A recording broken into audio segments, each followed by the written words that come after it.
بسم اللہ الرحمن الرحیم۔ میں آپ کو خوش آمدید کہتی ہوں۔ تمام سننے اور دیکھنے والوں کو میرا سلام۔ خواتین و حضرات، آج کل ہمارے معاشرے میں عورت کو مارنے کا رجحان بڑھتا جا رہا ہے۔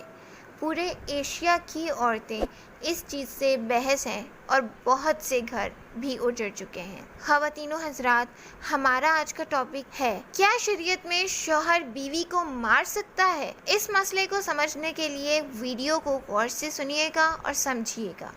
ناظرین گرامی، خواہش کی اتباع کے بجائے ہمیں چاہیے کہ ہم قرآن و حدیث کی روشنی میں شرعی حکم سے واقفیت حاصل کریں۔ اسی مسئلے کی وضاحت اللہ تعالیٰ نے قرآن کریم سورۃ النساء آیت نمبر 32 میں اس طرح بیان کی ہے۔ مرد عورتوں پر قوام یعنی نگراں اور سرپرست ہے، کیونکہ اللہ نے ان میں سے ایک کو دوسرے پر فضیلت دی ہے، اور کیونکہ مردوں نے اپنے مال خرچ کیے ہیں، چنانچہ نیک عورتیں فرما بردار ہوتی ہیں۔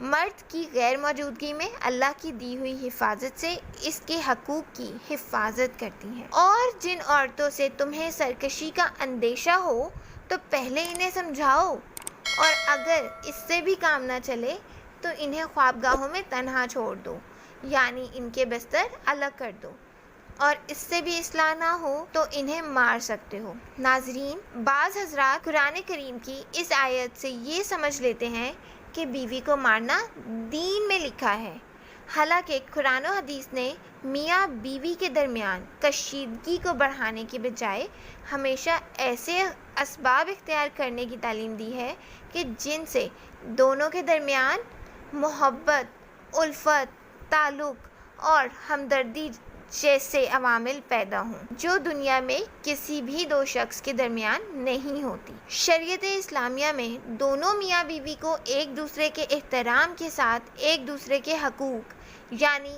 اپنی اپنی ذمہ داریوں کو ادا کرنے کی بار بار تعلیم دی گئی ہے۔ چند آیات و احادیث نبویہ پیش خدمت ہیں۔ نمبر 1، اللہ تعالیٰ فرماتا ہے، اے ایمان والو، یہ بات تمہارے لیے حلال نہیں ہے کہ تم زبردستی عورتوں کے مالک بن بیٹھو اور ان کو اس غرض سے مقید نہ کرو کہ تم نے جو کچھ ان کو دیا ہے اس کا کچھ حصہ لے آؤ، الا یہ کہ وہ کھلی بے حیائی کا ارتکاب کرے اور ان کے ساتھ بھلے انداز میں زندگی بسر کرو، اور اگر تم انہیں پسند نہیں کرتے تو یہ عین ممکن ہے کہ تم کسی چیز کو پسند نہیں کرتے ہو، اور اللہ نے اس میں بہت کچھ بھلائی رکھ دی ہوئی ہے۔ سورۃ النساء آیت نمبر 19۔ اس آیات میں اللہ تعالیٰ نے مردوں سے کہا ہے کہ بیوی تمہاری طرح ایک عزت دار انسان ہے، تمہاری باندی نہیں ہے۔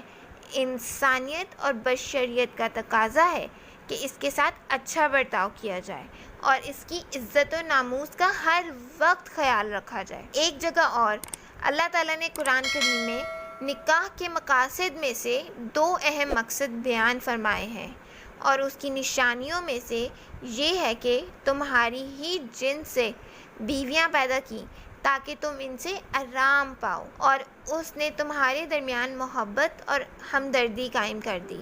یقیناً غور و فکر کرنے والوں کے لیے اس میں بہت سی نشانیاں ہیں، جیسا کہ سورۃ الروم آیت نمبر 21 علامہ ابن کثیر نے تحریر کیا ہے کہ کسی بھی 2 روحوں کے درمیان اتنی الفت اور محبت جیسا تعلق نہیں ہوتا جتنا میاں بیوی کے درمیان ہوتا ہے۔ سورۃ البقرہ آیت نمبر 288 میں اللہ تعالیٰ ارشاد فرماتا ہے، ان عورتوں کو معروف طریقے کے مطابق ویسے ہی حقوق حاصل ہیں جیسے مردوں کو ان پر حاصل ہے۔